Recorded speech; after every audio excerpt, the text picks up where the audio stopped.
लो भाई, लंबे समय का इंतजार अब खत्म हुआ। राजस्थान उपचुनावों के नतीजे अब सबके सामने आ गए हैं। उपचुनावों में इस बार बीजेपी ने पिछले 10 सालों का रिकॉर्ड तोड़ा है। इस बार के चुनावों में 7 में से बीजेपी को 5 सीटें मिली हैं। वहीं कुछ की जमानत जब्त हो गई है। बीजेपी के दिग्गज नेता डॉक्टर किरोड़ी लाल मीणा के भाई जगमोहन मीणा को दौसा सीट से करारी हार मिली है। यहाँ दौसा का चुनाव डॉक्टर किरोड़ी लाल मीणा की राजनीतिक साख का चुनाव था। इस चुनाव में खुद किरोड़ी लाल मीणा अपने भाई के लिए भिक्षामदेही करते घूमते दिखे। इस पर कांग्रेस नेता डोटासरा का बयान भी वायरल हो रहा है, जहां वो कहते नजर आ रहे हैं, भिक्षामदेही नहीं, आरामदेही।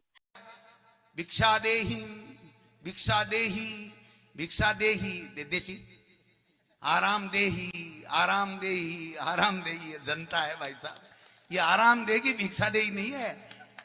तो ये तो भाई सियासत है, यहाँ कुछ भी हो सकता है। राजस्थान के 7 विधानसभा सीटों पर हुए उपचुनावों में भारतीय जनता पार्टी ने 5 सीटों पर जीत हासिल की है। खींवसर, झुंझुनू, सलुम्बर, देवलियोनियारा और रामगढ़ की सीटें बीजेपी के खाते में गई है। दूसरी ओर कांग्रेस ने दौसा सीट पर विजय प्राप्त की है, जबकि 84 सीट पर भारतीय आदिवासी पार्टी ने अपना कब्जा बरकरार रखा है। दौसा में जनता ने पायलट और मुरारी मीणा के गुट डीसी बैरवा को भारी मतों से विजयी बनाया है। वहीं कांग्रेस का गढ़ मानी जाने वाली झुंझुनू सीट पर बीजेपी के राजेंद्र भाम्बू जीते हैं। यहां कांग्रेस के अमित ओला की जीत पक्की मानी जा रही थी।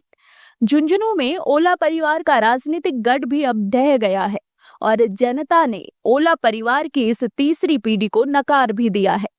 जीत के बाद भाम्बू ने मीडिया से बात की और जीत का श्रेय सीएम भजनलाल और नरेंद्र मोदी को दिया।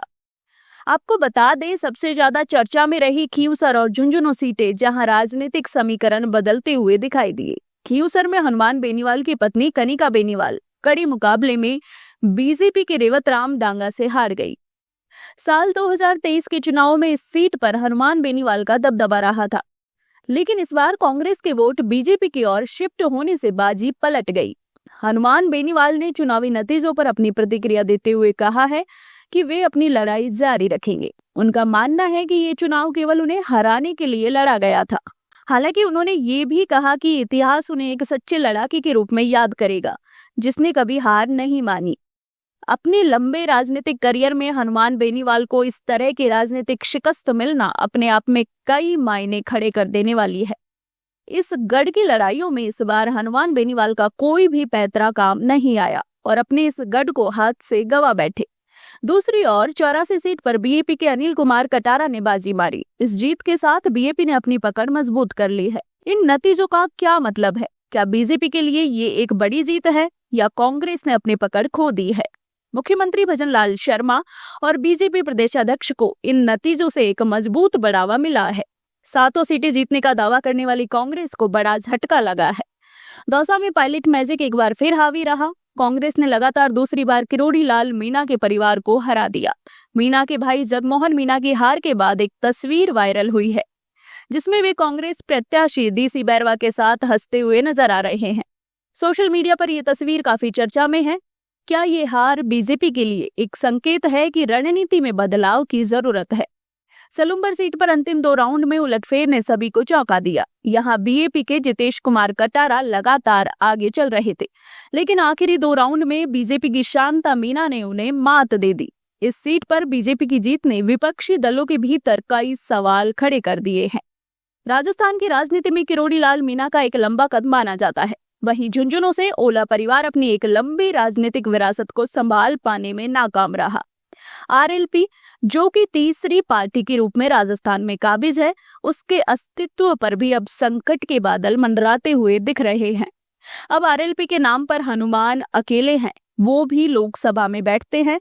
राजस्थान में प्रतिनिधित्व लगभग खत्म सा है। किरोड़ी लाल मीणा के लिए ये एक बड़ी परीक्षा थी, जिसमें उनके सारे प्रयास विफल होते नजर आए। ये हार जगमोहन से ज्यादा किरोड़ी लाल मीणा की मानी जाएगी।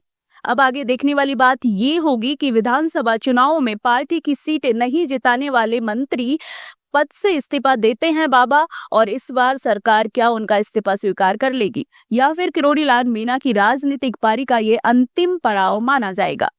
क्योंकि जनता के बीच जाने वाले डॉक्टर किरोड़ी लाल मीणा कहीं ना कहीं जनता की आशाओं पर खरे नहीं उतरे और बाबा के राजनीतिक अध्याय ने लगता है अब दम तोड़ दिया।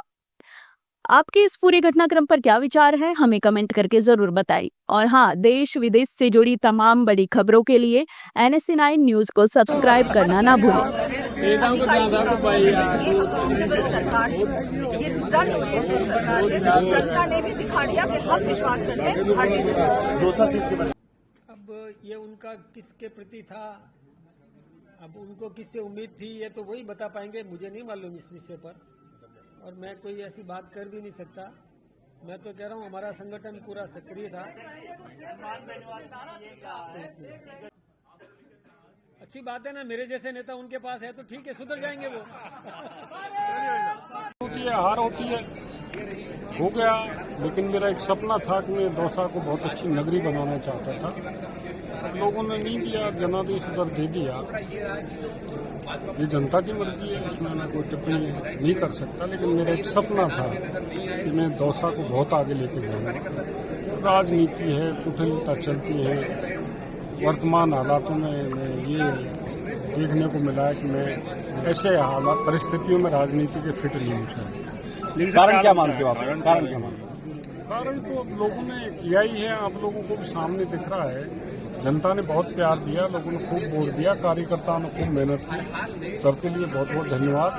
लेकिन अब ये तो आपको स्पष्ट हो ही गया कि क्या कारण रहे, ये तो आपको मालूम है। जब अपने हो जाए बेवफा तो क्या कीजिए। अब आगे क्या प्लानिंग है, चुनाव की या फिर प्लानिंग? अपने तो गौशाला चल रही है, उसको जाके संभालेंगे, सोशल वर्क करेंगे, लोगों को सुनते आए शुरू से, लोगों को सुनेंगे, काम करेंगे। ऐसी क्या बात है, टूटे थोड़ी।